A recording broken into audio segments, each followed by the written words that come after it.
오늘 본문의 말씀으로 태초부터 있는 생명의 말씀이라는 제목으로 말씀의 은혜를 함께 나누겠습니다. 오늘 밤부터 제가 이제 설교를 담당하는 수요일에는 요한일서 말씀을 한번 살펴보고자 합니다. 요한일서는 사도 요한이 쓴 편지입니다. 요한일서 1장 1절에 보면 태초부터 있는 생명의 말씀에 관하여는 우리가 들은 바요 눈으로 본 바요 자세히 우리 손으로 만진 바라라고 했습니다. 여기 생명의 말씀은 우리 주님을 가리키는 것이고 그분을 가까이서 따르고 그분의 생애를 눈으로 직접 보고 또 예수님의 가르침을 직접 받았던 사람에 의해 기록되었다라는 아주 명백한 이 사도들이 남긴 이 증언이 바로 그 요한일서다. 이렇게 오늘 성경 머리에 지금 밝히고 있는 것입니다. 마치 이 말씀은 요한복음 1장 1절의 말씀을 읽는 것과 같은 그런 비슷한 느낌을 받게 되는데요. 요한복음에 나타난 여러 단어들이 있습니다. 그리고 문체나 형식이나 이런 것들이 요한복음과 요한일서가 아주 일치합니다. 태초에 말씀, 증거, 빛, 사랑, 믿음 이런 단어가 요한복음과 요한일서에 공통적으로 많이 등장하는 것을 볼 수가 있습니다. 그래서 이 요한복음과 요한일서가 같은 저자에 의해서 기록된 성경이라는 사실을 우리가 알 수가 있는 것이죠. 자, 그렇다면 이 요한일서를 요한 사도는 왜 기록했는가? 이 요한일서 성경을 우리에게 주시는 하나님의 목적이 무엇인가? 오늘 그것을 한번 살펴보고자 합니다. 첫 번째는 여러분, 하나님의 자녀들을 격려하시기 위하여 쓰셨다. 이 말씀이 기록되었다라는 것입니다. 자, 요한일서를 한번 살펴보면요. 이 말씀은 믿지 않는 사람들에게 복음을 전하기 위한 말씀이라기보다는 믿는 사람들을 위하여 쓴 편지라는 것을 알 수가 있습니다. 이미 예수를 믿은 사람, 예수 그리스도에 대하여 신앙 고백이 있는 사람들의 그 신앙 성숙을 위해 쓰여졌다. 바로 오늘 이 자리에 있는 우리 성도들과 같은 사람들을 위해서, 성도들을 위해서 기록되어진 성경이라는 것이죠. 요한일서를 한번 가만히 읽어보면 자녀들아 혹은 아비들아 이런 단어들이 여러 번 나옵니다. 굉장히 가족적인 단어죠. 자녀들아, 아들아, 딸아, 혹은 아비들아 이런 내용들로 볼 때에 바로 예수 그리스도 안에서 한 가족된, 한 식구된 성도들을 지칭하는 그런 호칭들이다. 이렇게 볼 수가 있는 것입니다. 함께 하나님의 가족된 사람들의 신앙을 격려하고 그리고 그들의 신앙을 확실하게 세워주기 위해서 오늘 이 말씀을 기록했다라는 것입니다. 여러분, 하나님의 우선적인 관심이 우리 성도들에게 있다라는 사실을 여러분 알고 계시죠? 물론 교회 밖에 있는 영혼들에게도 하나님 관심이 있으십니다. 그러나 하나님의 가장 우선적인 관심은 바로 당신의 자녀들, 예수 그리스도 안에 먼저 들어온 성도들을 하나님께서는 귀하게 보시고 먼저 돌보신다라는 것입니다. 여러분, 우리 주님께서 여러분들을 가장 귀하게 여기심을 여러분 믿으시길 바랍니다. 하나님의 첫 번째 관심사가 거기에 있는 거예요. 그래서 여러분, 밖에 나가서 아무리 잘해도, 물론 잘해야죠. 밖에 나가서 믿지 않는 사람들에게, 믿지 않는 가족들이나 동료들과 세상 사람들에게 잘해야 되지요. 그러나 먼저 하나님께서 우리에게 주신 믿음의 형제들, 믿음의 권속들을 여러분 먼저 잘 섬기고 사랑하고 아껴야 된다는 거예요. 거기에서부터 복음이 출발하는 것입니다. 간혹 이 가족들 중에 보면 남들한테는 정말 잘하는데 자기 가족들한테는 정말 소홀한 그런 식구들이 간혹 있습니다. 친척들 중에도 있고 우리 식구들 중에도 그런 사람이 있을 수 있습니다. 그 모순이죠, 여러분. 남한테는 잘하면서 가장 가깝고 가장 사랑해야 할 가족들에게 소홀하고 때로는 원망을 가지고 있거나 심지어는 폭력을 행사하는 그런 가족들도 있을 수 있습니다. 그리고 있고요. 그건 굉장한 모순이다. 그런 일은 있을 수 없다라는 것입니다. 사람들이 아무리 저 사람 좋은 사람이다라고 해도 자기 가족들을 제대로 돌보지 못하고 가족들을 먼저 사랑하지 못하고 섬기지 못하는 사람이라면 그것은 가식인 거예요. 모순인 거고요. 오늘 하나님께서는 우리 성도들에게 먼저 형제들을 섬기라. 형제들에게 먼저 우선순위를 두라. 이렇게 말씀하는 거예요. 그래서 하나님의 자녀들을 먼저 격려하기 위해서 오늘 이 말씀을 기록했다라는 것이죠. 두 번째로는 여러분, 교제를 격려하기 위해서입니다. 자, 여기서 말하는 교제는 수직적 교제와 수평적인 교제가 있습니다. 다시 말하면 하나님과의 교제와 성도들과의 교제를 모두 격려하기 위해서 쓰여진 성경이라는 얘기예요. 여러분, 교제라는 단어가 직접 나타나는 것은 4번밖에 나오지 않습니다. 이 요한 1서에. 하지만은 교제의 정신이 뭐죠, 여러분? 뭐가 있어야 교제가 가능합니까? 사랑이 있어야죠. 사랑이 있어야 비로소 교제가 이루어지는 것 아니겠습니까? 이 사랑이라는 단어는 굉장히 많이 나오고 강조되고 있습니다. 사랑의 이유가 뭡니까? 하나님과의 사랑을 통해서 하나님과의 교제가 회복되고, 형제들과의 사랑을 통해서 형제들과의 관계가 회복되고, 이 교제가 회복되는 것을 우리 하나님께서는 원하신다. 자, 우리 3절 한번 같이 다시 한번 읽어보겠습니다. 시작. 우리가 보고 들은 바를 너희에게 전함은 우리의 사귐은 아버지와 그의 아들 예수 그리스도와 더불어 누림이라. 자, 여기서 하나님과의 교제, 성도와의 교제라고 하는 이 교제의 특권을 누릴 수 있도록 격려하기 위해서 이 성경을 기록하고 있다. 이렇게 밝히고 있는 거예요. 여러분, 우리는 문자 그대로 교제가 사라져가는 사회 속에 지금 살아가고 있습니다. 너나 할 것 없이 사람들은 점점 고독해지고 외따로 떨어져 하나하나 마치 섬처럼 그렇게 소외된 삶을 사람들은 이제 많이 살아가고 있습니다. 1인 가구가 많이 늘어나고 있다는 말 아시죠? 그 1인 가구가 식구들 아무도 없어서 혼자 사는 게 아니에요. 식구들이 있어요. 있는데도 가족들이 서로 같이 살지 않고 따로따로 떨어져 사는 것을 말하는 거죠. 부모님이 계시지만 부모님과 같이 살지 않고 부모님과 떨어져서 사는 자녀들, 이런 식으로 말이죠. 갈수록 그것은 점점 심해져 갑니다.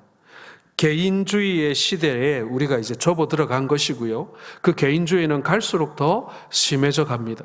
교회 내에도 마찬가지예요. 그전에는 성도들이 모이기만 해도 좋았잖아요. 굳이 프로그램이 없어도, 굳이 먹을 게 없어도 그저 교회에 성도들이 모이기만 하면 모였다는 그 자체만으로도 행복하고 즐겁고 재미있었습니다. 그런데 요즘에는 어떻습니까? 모이기가 너무너무 어렵습니다. 사람 모으기가 세상에서 제일 어렵습니다. 교회조차도 잘 모여지지 않는 것을 보면서 안타까워합니다. 그런데도 사람들은 외로워해요. 그리고는 혼자 그 외로움을 이길 수 있는 방법을 사람들이 요즘에는 열심히 찾아가고 있습니다. 농담처럼 말하지만은 여러분, 우리는 노후에 AI 로봇하고 얘기하고 살아야 될 거예요. 그렇죠? 벌써부터 그런 증상이 많이 나타나고 있습니다. 목사님들이나 아니면 성도님들 만나는데 이 AI하고 얘기하다 보면 시간 가는 줄 모른다고. 너무 재밌다고. 위험한 거예요. 벌써 사람하고 만나기보다는 이 AI, 챗GPT, 제미나이 이런 거하고 얘기하는 게 갈수록 재밌어진다. 사람들 굳이 안 만나도 이제 AI하고 이제 살아도 되겠다. 이렇게 사람들이 지금 여겨지기 시작하고 있는 것입니다. 시작됐어요. 이제 집집마다 컴퓨터가 됐던 노트북이 됐던 TV가 됐던 이제 집집마다 지금 이제 피지컬 AI라고 하죠. AI 하나씩 이제 다 들어가면 이제 그런 날이 오게 되는 것입니다. 그런데 요한 1서는 그리스도인들이 누릴 수 있는 코이노니아, 이 교제의 영성, 무엇보다도 하나님과 더불어 누릴 수 있는 이 풍성한 교제를 격려하기 위해서 이 편지를 쓰고 있다. 그리고 세상의 그 무엇과도 대체할 수 없는 성도들 간의 교제를 이 격려하기 위해서, 촉진하기 위해서, 그 비밀을 알려주기 위해서 이 성경을 기록하고 있다라는 거예요. 여러분, AI 로봇이 대신할 수 없는 하나님 안에서의 하나님과의 교제, 성도들 간의 교제, 이것은 세상이 아무리 빠르게 변하고 편리하게 변하고 과학이 발달한다 하더라도 하나님이 우리에게 주신 신비라는 것, 하나님과의 교제의 신비요, 성도들 간의 교제의 신비라는 것입니다. 여러분, 이곳에서 우리가 떨어져 있을 수가 없어요.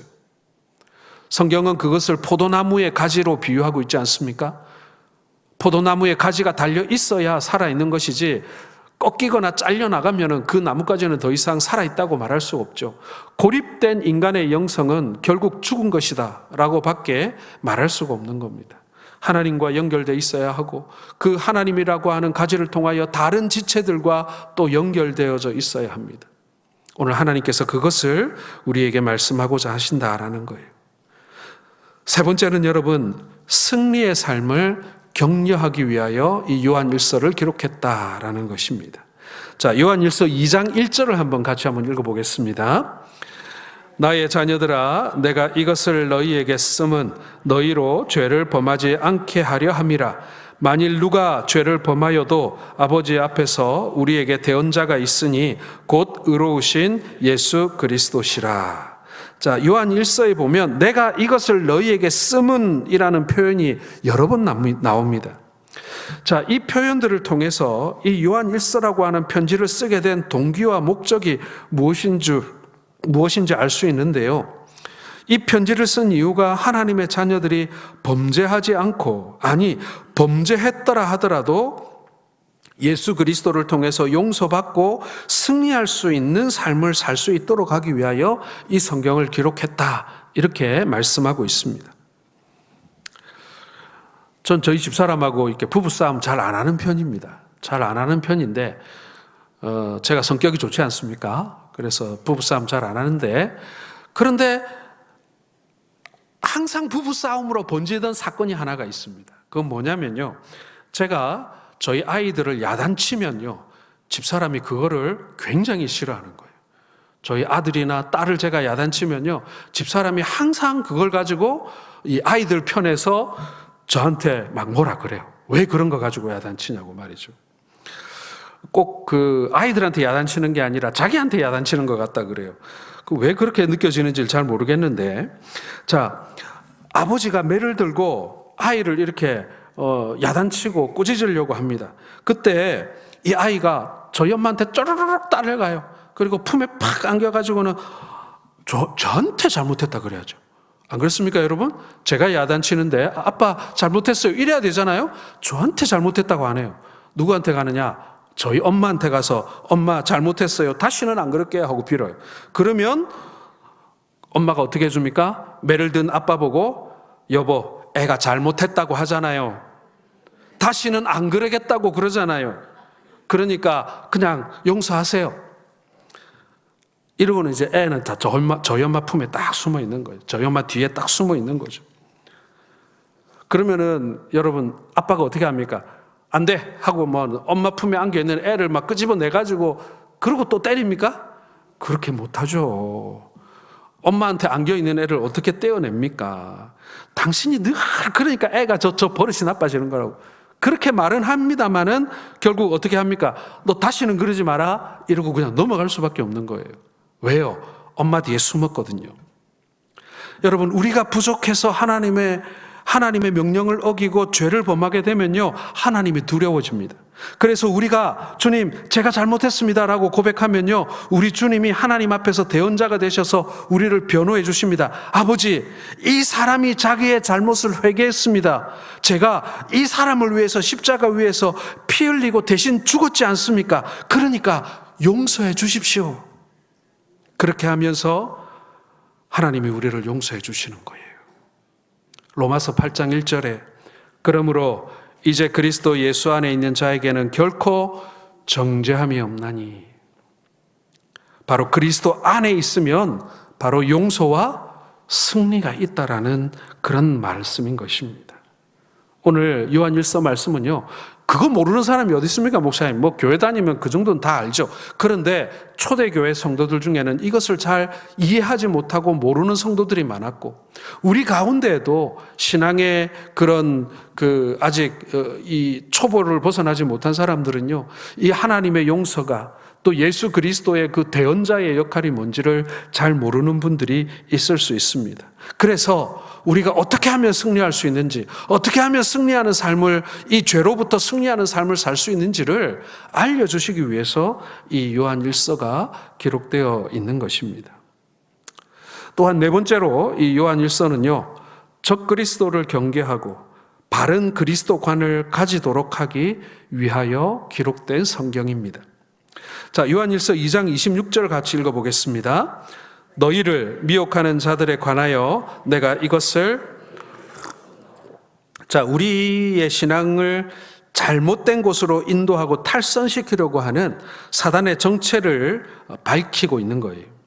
그리고 우리의 신앙을 보호하고 올바른 신앙, 올바른 그리스도관을 정립하기 위해서, 그리스도 신학을 정립하기 위해서 예수 그리스도를 바로 믿을 수 있도록 하기 위해 이 성경을 기록했다라는 것입니다. 자, 2장 18절 한번 같이 읽어보겠습니다. 시작. 아이들아, 지금은 마지막 때라. 적그리스도가 오리라는 말을 너희가 들은 것과 같이 지금도 많은 적그리스도가 일어났으니 그러므로 우리가 마지막 때인 줄 아노라. 여러분, 말세가 언제부터 시작된 줄 아십니까? 언제부터 우리가 이거 말세다 하기 시작했습니까? 굉장히 오래됐습니다. 그렇죠? 우리가 어릴 때도 어른들이 말세다 그랬어요. 근데 우리도 지금 나이 먹어가면서 말세다 그럽니다. 역사를 보시는 하나님의 안목으로 볼 때 주 예수께서 이 세상에 오셨을 때 이미 세상의 역사는 종말론적인 그 완성을 향해서 흘러가기 시작했다라는 것입니다. 예수님 오신 그때부터 여러분 이제 말세가 시작된 거예요. 구체적인 종말론적인 징조 가운데 하나가 바로 적그리스도들이 나타나기 시작하는 겁니다. 여러분, 적그리스도의 특징이 무엇인 줄 아십니까? 그들은 참을 말하지 않는다는 거예요. 진실을 말하지 않는다는 거예요. 다시 말해서 적그리스도는 거짓말을 참말처럼 하는 존재들입니다. 그래서 많은 사람들이 거기 미혹되는 거예요. 요한일서 2장 22절 같이 읽겠습니다. 거짓말하는 자가 누구냐? 예수께서 그리스도이심을 부인하는 자가 아니냐? 아버지와 아들을 부인하는 그가 적그리스도니. 여러분, 교회 역사에 나타난 모든 이단들은요, 그리스도의 인성과 신성 중에 하나만을 강조하는 오류를 범하고 있습니다. 다시 말해서 그리스도의 신성을 부인하든지 아니면 그리스도의 인성을 부인하든지 그 어느 한쪽에 치우친 그런 반쪽짜리 내지는 잘못된 기독교 그리스도관을 가지고 있다. 그리스도 신앙을 가지고 있다라는 얘기예요. 성경은 이 두 가지를 다 똑같이 말씀하고 있습니다. 예수 그리스도는 참 하나님이시고 동시에 참 사람이신 거예요. 교회 사는 모든 이단들은 하나님과 사람 사이에 완벽한 중보자가 될 수 있는 예수 그리스도의 신성이나 인성을 부인함으로써 그들이 이단으로 정죄되었다라고 우리에게 알려주고 있습니다. 자, 이 요한 1서라고 하는 이 편지가 쓰여질 당시에 그 초대교회 안에 굉장히 빠르게 확산되고 있던 이단이 하나 있었습니다. 그 사람들은 예수님의 가현설을 주장하는 사람들이었어요. 그러니까 예수님이 실제로 인간의 육신으로 이 땅 가운데 오신 것이 아니라 마치 유령처럼, 아니면 여러분 그 홀로그램 아십니까? 홀로그램? 벽이나 아니면 어떤 천막이나 요즘에는 이런 그냥 허공 위에 이렇게 빔을 쏘아가지고 허상을 이렇게 만들어내는데 사람이 실제로 서 있는 것처럼 이렇게 만들어내는 그런 영상을 만들어내는 게 홀로그램 아닙니까? 그렇죠? 그런 것처럼 예수님이 이 땅 가운데 육신의 실체가 없는 마치 홀로그램처럼 이 땅 가운데 잠시 왔다 가셨다. 그렇게 등장하셨다. 이렇게 주장하는 사람들인 것입니다. 시간이 흐른 후에 이 사람들을 영지주의자들이라고 이렇게 말하는데 초대교회에 가장 먼저 나타나기 시작한 이단들입니다. 이 영지주의자들의 특징을 살펴보면요, 그들은 여러 가지 잡다한 것들을 다 막 짬뽕을 해가지고 혼합주의를 만듭니다. 더불어서 이 사람들은 그리스도를 명백히 부인합니다. 그리고 이 사람들은 이원론자들이에요. 영혼과 육체를 엄격하게 구별합니다. 육체는 철저하게 더러운 것이고 영혼은 깨끗하고 신령한 것이다 라고 말하는 거예요. 이런 사상에서 본다면 구세주로 오신 예수님이 더러운 육신을 입고 오신다? 그것은 있을 수가 없는 거예요. 그래서 예수님의 육신으로 오신 성육신을 부인하는 것입니다. 자, 그러나 참된 복음적 그리스도인들은 이 땅을 살아가는 동안에 하나님께서 물질적인 요소인 육체와 비물질적인 요소인 영혼으로 인간을 지으셨다라고 우리 모두는 고백하지 않습니까? 이 땅을 살아가는 동안에 이 두 가지는 절대로 분리해서 생각할 수가 없는 거예요. 영지주의자들은 영혼과 육체의 세계, 하나님과의 육체의 세계를 완전히 구별한 다음에 더러운 육체를 가지고는 영에 속한 것을 절대로 이해할 수 없다라고 그렇게 말하는 겁니다. 그래서 아주 소수의 특별한 계시를 받은 그 교주들만이 그런 지식을 독점하고 있는 것처럼 가르치는 거예요. 자, 이런 이단 사상에 대응해서 사도 요한은 우리 주 예수 그리스도를 인격적으로 믿어야 한다라고 말씀하고 있는 것입니다. 성경이 말씀하고 있는 믿음은 언제나 예수 그리스도에 대한 인격적인 신뢰의 믿음이지 특정한 영적 체험을 동반한 어떤 규칙이나 아니면 어떤 특별한 체험을 해야만 가능한 것이라고 말하지 않습니다. 믿음은 예수 그리스도에 대한 인격적 신뢰입니다. 말하자면 현대판 영지주의자들이 이 땅에 다시 일어나고 있는데 이러한 적그리스도를 경계하고 바른 그리스도 신앙을 가지게 하기 위해서 오늘 이 요한 서신을 우리가 읽고 배우고 듣고 하는 것입니다. 다섯 번째로 여러분, 이 요한 1서는요, 구원의 확신을 가지도록 하기 위하여 기록되어져 있습니다. 자, 5장 13절을 한번 같이 읽어보겠습니다. 시작. 내가 하나님의 아들의 이름을 믿는 너희에게 이것을 쓰는 것은 너희에게 영생이 있음을 알게 하려 함이라. 자, 사도 요한은 예수 그리스도를 구주로 믿는 사람들 안에는 영생이 이미 주어졌다라는 그 사실을 알게 하기 위해서 요한 1서를 기록하고 있다, 이렇게 말씀하고 있습니다. 여러분, 안다라고 하는 단어가 요한 1서 전체에 무려 40번 나옵니다. 왜 이렇게 안다라는 말을 강조했겠습니까? 그것은 진리와 거짓을 구별하고 참된 알미 무엇인가를 우리에게 알려주고 있는 거예요. 또 우리가 참으로 알아야 할 것을 안다고 확신 위에 서게 하기 위함이다. 진리를 제대로 알게 하기 위함이다. 그런 목적에서 이 성경이 쓰여졌다라는 것입니다. 요한 1서를 읽게 되면 크게 눈에 띄는 세 낱말이 등장합니다. 그 중에 하나가 뭐냐면 빛이고, 하나가 사랑이고, 하나가 생명입니다.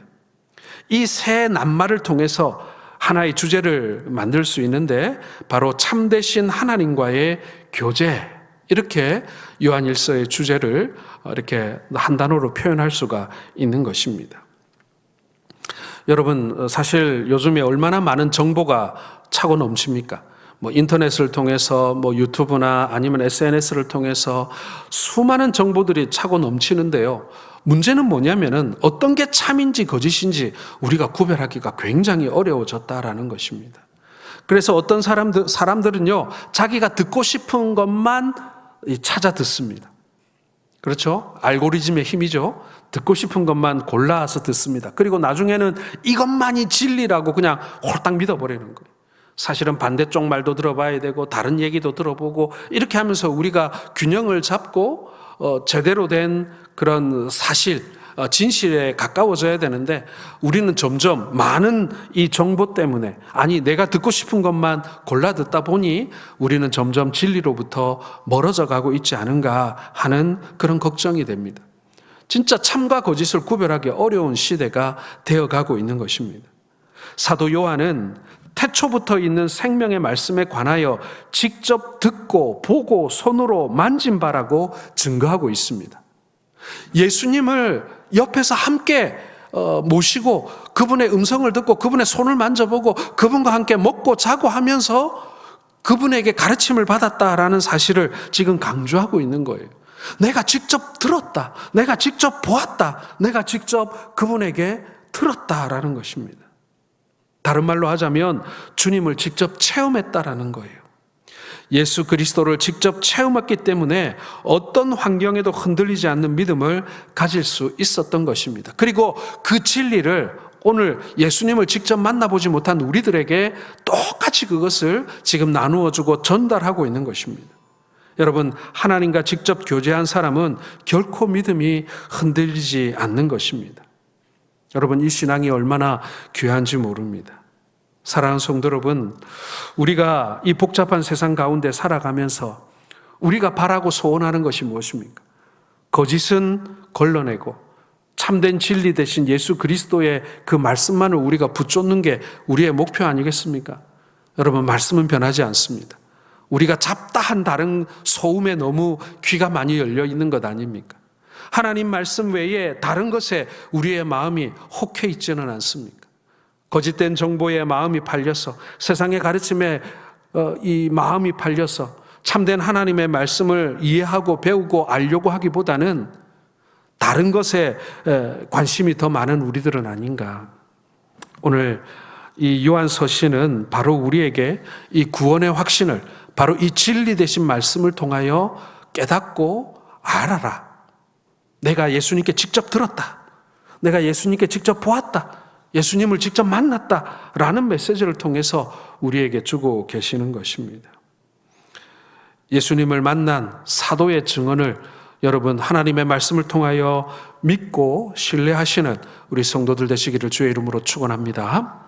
마지막 6번째로 여러분 요한 1서는요 생명을 증거하기 위하여 쓰여졌습니다.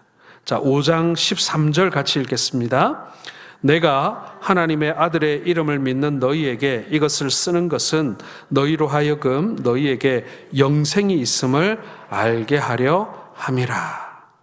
자, 예수님을 구주로 믿었다면 영생을 가진 하나님의 사람이라는 것을 알 수가 있습니다. 우리가 아직도 만족할 만큼의 신앙의 성숙이 없다 할지라도 아직도 우리는 여전히 미숙하고 실패하고 실수하는 사람들이지만 적어도 내 삶 속에 내가 이렇게 주님의 영생을 주님 안에서 우리가 영생을 믿는 이 사건들이 일어나게 된다면 여러분 우리가 하나님의 자녀다. 그렇게 우리가 간증할 수 있다라는 것입니다. 삶의 놀라운 변화를 체험한 내 속에서 의를 사모하고 습관적인 죄의 자리에 머물러 있지 않고 다른 성도들을 향한 사랑이 싹 트는 것을 우리가 볼 때에 아, 내 안에 구원이 있구나. 내 안에 영생이 있구나. 라는 것을 우리가 알게 된다라는 것입니다. 그러므로 이처럼 놀라운 변화를 가져다 준 예수 그리스도를 전하지 않고는 견딜 수 없는 사람들이 되어가는 것입니다. 이 생명을 증거하고자 하는 것이 바로 사도 요한의 심정인 것이죠. 자, 1서 1장 3절 같이 읽어보겠습니다. 우리가 보고 들은 바를 너희에게 전함은 너희로 우리와 사귐이 있게 하려 함이니 우리의 사귐은 아버지와 그의 아들 예수 그리스도와 더불어 누림이라. 여러분, 전도가 뭐겠습니까? 예수 그리스도에 관하여 보고 들은 바를 인격적으로 부딪히면서 체험한 사실들을 다른 사람에게 그대로 전하는 것입니다. 그러므로 전도를 하는 동기는 두 가지죠. 전도는 내가 그리스도와 교제하는 것이 얼마나 위대하고 사랑스러운지 그 놀라운 교제에 초청하고 싶어 하는 것이고요. 나만 누릴 수 없잖아요. 그러니까 이 좋은 것을 함께 누리고자 그 사람들을 초청하는 거예요. 그리고 또 하나는 뭐냐면요. 주님을 사랑하는 사람들과 순결한 마음으로 나누는 형제의 교제를 소개하고 싶은 것입니다. 하나님 안에서 내가 누리게 되는 이 하나님과의 교제, 하나님이 우리에게 베푸신 그 구원의 그 기쁜 소식을 사람들에게 전하고 싶은 것 하나, 그 다음에 내가 예수를 믿고 보니 예수 안에서 형제들과 교제하는 것이 마치 천국 같은 거예요. 그 교제를 당신들에게도 소개하고 싶다. 우리 교회 안에 와서 우리 믿음의 공동체 안에 들어와서 우리가 그리스도 안에서 한 형제되고 자매되어서 우리가 아름다운 믿음의 교제를 나누는 것이 얼마나 좋은지 모른다. 와라. 초청하고 싶은 거예요. 그래서 여러분, 이 강단에서 선포되는 이 말씀을요, 우리가 전하고 사람들 초청해서 듣게 하는 것 첫 번째. 두 번째는 뭐예요? 우리의 목장과 우리의 공동체 속에 그들을 초청해서 우리가 그들을 섬기는 것. 그래서 그들이 하나님과의 교제, 하나님 안에서의 형제 교제를 맛보게 하는 것. 다른 말로 하나님 나라를 맛보게 하는 것. 그것이 여러분 우리의 목적이다. 그리고 성경을 기록한 목적이다라고 우리에게 말씀하고 있는 것입니다. 사랑하는 성도 여러분, 이제 말씀을 맺겠습니다. 요한일서는 우리에게 주신 하나님의 귀한 선물과 같은 말씀입니다. 물론 좋지 않은 말씀이 어디 있겠습니까?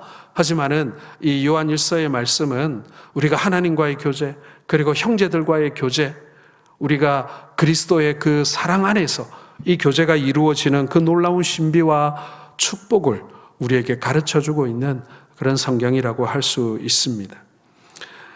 길지 않은 성경입니다. 우리가 한 번씩 천천히 읽어보고 묵상하면서 이 말씀을 함께 나누면서 우리를 향하신 하나님의 그 사랑, 우리를 향하신 하나님의 그 열심, 우리를 통하여 진리 되신 그 주님의 복음을 또 많은 사람들에게 전하고 나누고자 하시는 하나님의 그 놀라운 은혜를 함께 누리시는 우리 모든 성도들 되시기를 주님의 이름으로 축원합니다.